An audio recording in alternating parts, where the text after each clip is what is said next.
Well, congratulations on Thank the film. you. I mean, this is your first feature film. Yeah. So what was it about this particular story that made you want to do it? I think really the opportunity to create a world and to work on a very large scale with really a kind of big historical war movie ultimately. I mean, it's the kind of film that I've always wanted to do, but it's very hard to make those kind of films now for this kind of money because of the audience. So you need to bring something else to the table, and what we bought was that kind of magical element, that kind of fairy tale fantasy element, and also an incredible cast to bring it to life. That's the thing. I mean, it still has the kind of magic of the fairy tale, but it's a Yeah. lot darker than a lot of the other kind of Snow White stories that we've seen, in recent Yeah, I mean, maybe the ones you've seen, but I went back to the original story, which is darker than our film. So it was, those fairy tales are meant to scare. It's not a horror movie by any stretch of the imagination. It's got things that scare you, and it's got things that enlighten you, and it's got things that move you, and it's got things that excite you. So I think it's just, to me, everything that a big film should have. And was it quite challenging to kind of find the right locations and things? Because obviously you've got to mix the kind of magical and beautiful with the kind of ugly and dark kind of. Yeah, I mean, a lot of stuff, to be honest, we built because it's we went around a lot of English heritage sites, and you're very limited, and I wouldn't want that on my conscience of having like burnt down Durham Castle or something, Durham Cathedral or something. So, we went to Durham and we took scans of all the features we liked of it, and we rebuilt them on set. So pretty much a lot of the architecture is built at Pinewood. We had every inch of Pinewood was under construction. We had 23 sets there, and none of them were small. So when the horses ride in towards the castle at the end, they were actually coming through the security gate. So just before action, they'd have to go and nod to the security guard. It'd open the security gate, and then the horses would rush in. So it was a pretty big build.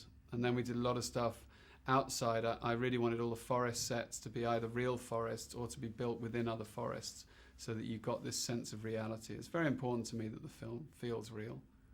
And you did put the actors through their paces, didn't you? Lots of horse riding and action scenes and in the cold. But was the vibe on set still kind of positive? Yeah, we had a great time. Kristen summed it up really well. She said, this is a massive Hollywood movie, but it feels like a small indie. And I like to engage everyone on the set. I like them to feel that their work is being respected, and that if they've got an idea, they should spit it out. And we had a really, especially with the dwarfs, you've got those 8 guys who just bring such a great sense of humor to the table, and it was a really fun experience. And I think people, for me anyway, do their best work when they're enjoying themselves and not when they're being shouted at and belittled, which happens a lot. And what would you say was kind of the biggest challenge, and two, the thing you're most proud of out of this film? I think doing the film itself, really, and having finished it was the biggest challenge and the thing I'm most proud of. I think, every day was a challenge, because though it was a very intense schedule and a very intensely dense script. I mean, you're in massive locations for very little page time. So we were moving so fast and you've got massive battle scenes and very intense performance. There was never a day where we oh good, we can have put our feet up today, because this day is quite easy. There was no 2 people talking on a park bench. So it was all pretty challenging, and I'm proud to have got through it, and I'm very proud of the work that everyone did. I think it's really got a heart to it, which is very rare. And final question, I'm asking everybody this, but what's your attitude to aging? Because obviously in this, the Queen is not happy about aging. So what's your attitude to it? It's pretty inevitable. I don't think I'm going to be getting Botoxed and facelifts, even though I live in Los Angeles. I think it kind of summed up well for me in one of the early images of the film is this. Is the red rose blooming in defiance of the cold, which really symbolises Snow White. And when everything's cold and dead around you, you've just got to blossom in life. You don't have long to live. You've just got to make a real stand of it and bloom.